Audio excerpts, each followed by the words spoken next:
They're the young and the famous whose tattoos inspire their fans to go out and get one for themselves. But if the tattoo artists don't have the right equipment or skills to do the job, then the results can be terrible.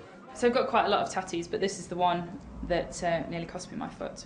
Gemma Hardy wanted a tattoo of a flower on her foot, but ended up with blood poisoning instead. Obviously went to hospital and they diagnosed me on the spot with septicemia, blood poisoning and cellulitis. Had to go on some really strong antibiotics. And they said to me as well that I'd left it for so long thinking that it would get better, that if I'd left it much longer the infection could have gone to my bone. And then obviously amputation would have been the next step. Tattoo artists like Kevin Paul want more regulation in the industry.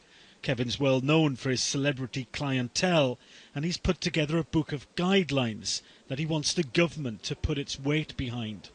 The current situation is if you wanted to open a studio, you could literally go find the premises, go to your local council. As long as you've got wipeable floors and an autoclave to sterilise your equipment, you're then going to be classed as a professional tattooist. And there's a lot more to it than that. You need to have some form of training and ability to do it in the first place. At the moment, there are no national standards governing the tattoo industry, but it's an industry that's growing fast. There's been a staggering 112% rise in tattoo startups in the last 4 years alone. And where proper practice isn't followed, health risks can be serious, infections or worse, hepatitis or HIV. Manchester Inc. is one of the most respected studios in the UK with thousands of customers. They say they have strict rules about hygiene and quality here. There's a massive health risk if you don't know what you're doing, and especially talking about people who tattoo at home.